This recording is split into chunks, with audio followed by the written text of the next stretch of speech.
Do we have any questions from the audience? I would like to say something. Is it a question? No, not really. Not really, but what I'd like to say is I want to second that gentleman. I moved to Mesquite in May. And why did I come to Mesquite? Well, it's a beautiful area. It's very pristine. It's near a lot of things. We have a good police force. We have a hospital. We have a lot of things here.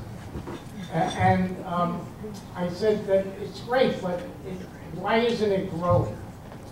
And I said to myself, I don't really know when I started investigating. And I worked for a major company before I retired. I worked for a May company, and I controlled over $150 million worth of business, and I traveled all over Asia. And I said to myself, I want to do something for the community. I've never went into politics, and I retired. I wanted to do something. So I decided I'm going to run for city council. By the way, my name is Richard Preston, and I'm going to need your votes. But why did I run? That will cost you. Right. Why did I run for city council? Because I think with my background, what we need here, this is like a resort community. And it sort of reminds me, and maybe people are going to hate saying this because I come from California, but it reminds me of what Palm Desert was 30 years ago. And if you look at Palm Desert today, it's got almost 100,000 people and great resorts. So this is a resort community. And my thinking is we need hotel rooms. We need something here to get more people. And what I would like to do is see if we could get resorts. And I think with my business background, I'm not afraid to go anywhere to get people to come here and see if we can develop resorts and timeshares. We have great golf, and I think people would enjoy it. And what we need to do is, I mean, I'm listing about all these businesses, but we need to get more. And I think everybody has to get together. That's another thing, and figure out at all these forums how we're going to get it in here. And that's what I'd like to do. Thank you. We just have time for one more question. Please. Right.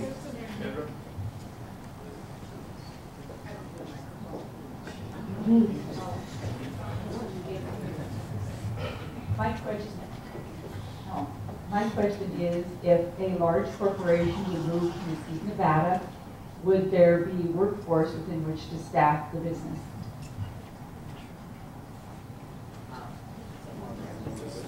Were you able to hear that question? She was asking if a large company came to town, would there be proper workforce to staff it? What are your thoughts on that? Is there someone here that could possibly answer that question? What type of large corporation comes to mind? I guess basically any large corporation. Because I know this is a community of a lot of snowbirds. I'm one of them. So I guess would there be staffing here within which for a large company to move to? I can answer it. I can answer that. The answer is no. The answer is yes. Our unemployment rate here is 5.3%. No, it's not. According to the last census. Now, somebody wants, yeah, Dick, you know everything, don't you? I mean, All right. No. according to the last census, it was 5.3%. Stable employment is 4%. That means there's 1.3% employment. Most of the employment here is low-income, low-wage jobs. Thank you. Sandy?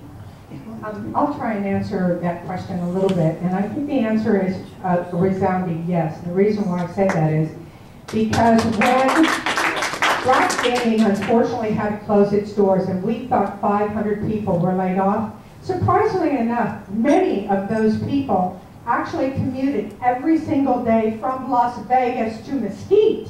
There's the reverse. And if you knew how many people commute from St. George to Las Vegas every day for a job, if in fact the right business came here, yes, I truly believe that we can. But we're going to need people like the Chamber and others to train them. Because unfortunately, when Do It Best opened its doors and they needed 60 people to employ, unfortunately they tested, and I believe I'm correct in telling you this, they tested approximately 400 people, many of whom could not pass the test. But we can work with people. I know Blake can. He's been involved in businesses like that. So my answer to that is yes. Yeah, I could give another example of that. We're gonna have to. I just want to say one thing. No.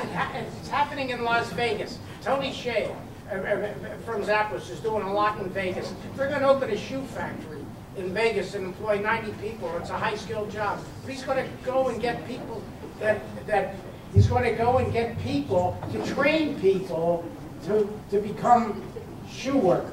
So it can be done. In other words, if we could get a big business here, we could get people to train our people, and people will come.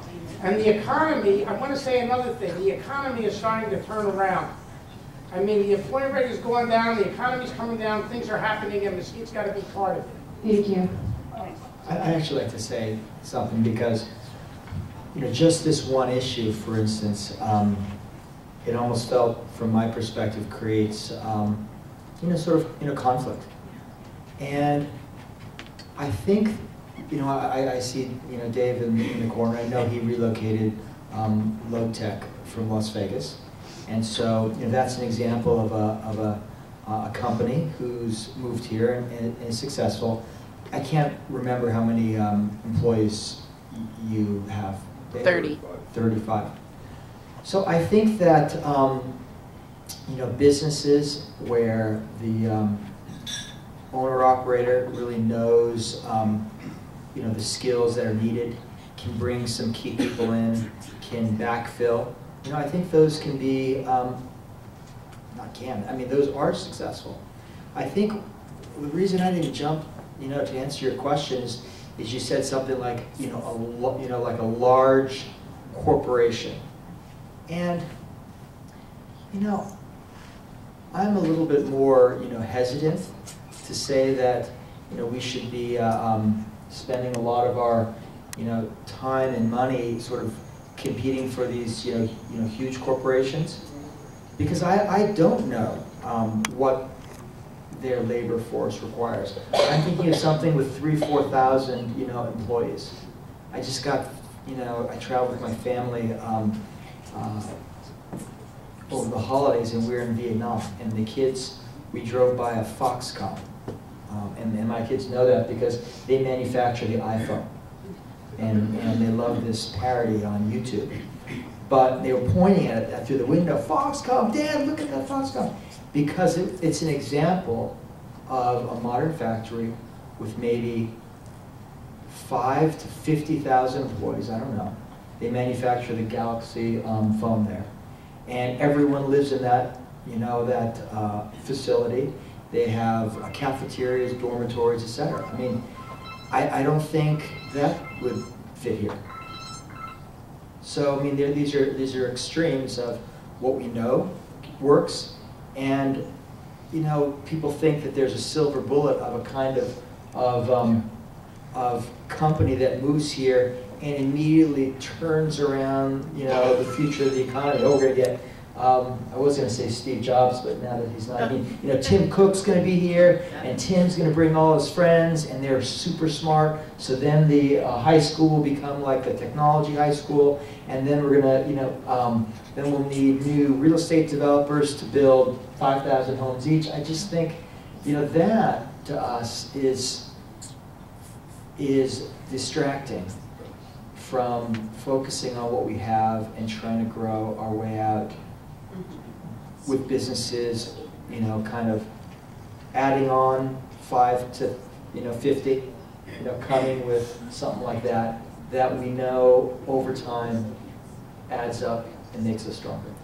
If I could just add to Greg's comments, this is exactly, I think, where we spend a lot of time, at least talking about the savior business, if you will, that's going to come in and do that and save Mesquite.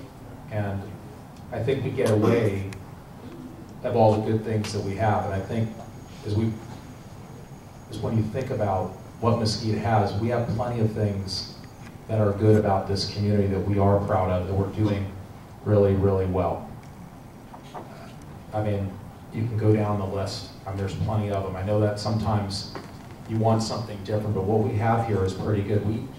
A lot of communities in this country would love to have a golf course that's in the top 25 or top 10 in Wall Street. I mean, remember, Monterey has Pebble Beach Spyglass, okay? Monterey does pretty well with a lot of tourists and a lot of ancillary businesses that feed off of tourists that come there every year. A lot of businesses want to, a lot of communities would love to have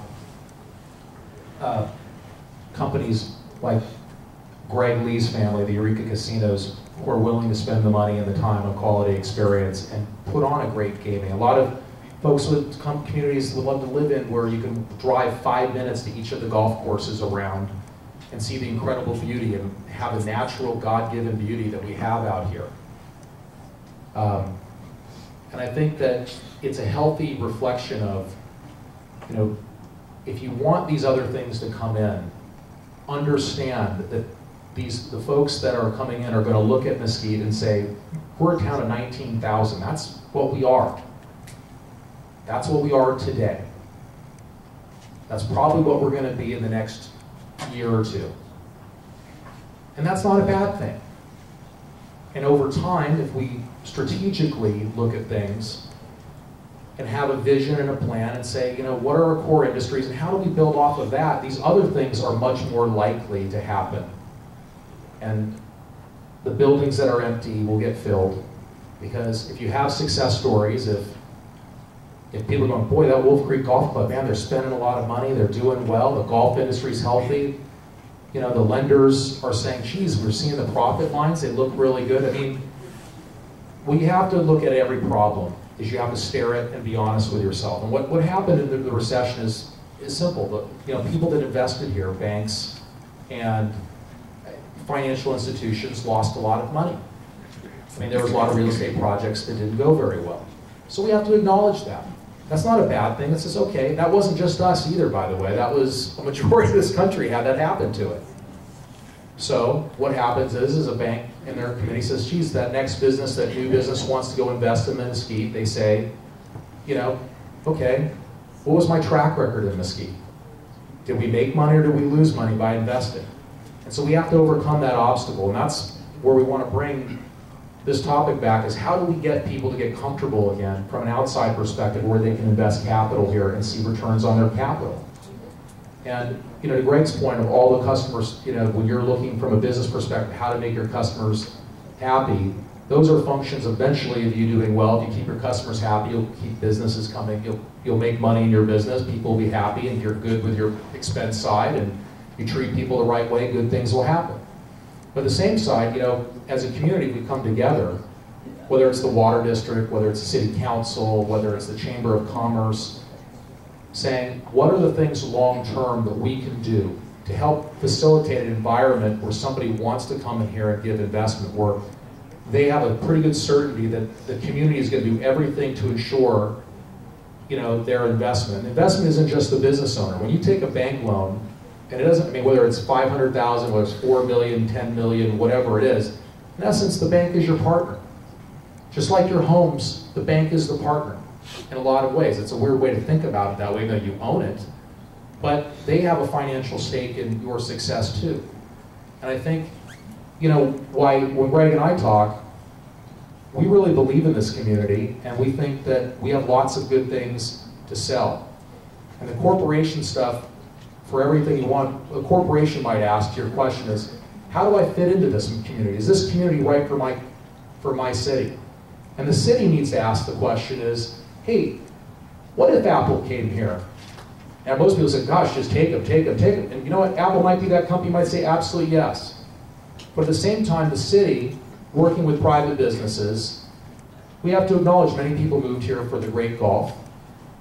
We have great gaming, we have good real estate, we have a foundation here, we have a lot of good businesses, so let's play off of that and see, from that perspective, whatever company comes here, how does that fit into our plans? And where does that go? And for the people, whether you buy a home here, whether you're in a business, are our decisions going to affect the future of Mesquite? And that's always the tough challenge that the council's got, because they've got a balancing act, and to be fair, they've got to try to have property taxes, they can pay the services that everyone deserves, to pay the fire, the police, so to speak. We get that, but I think the strategic side of it is very, very important where the city commits to it.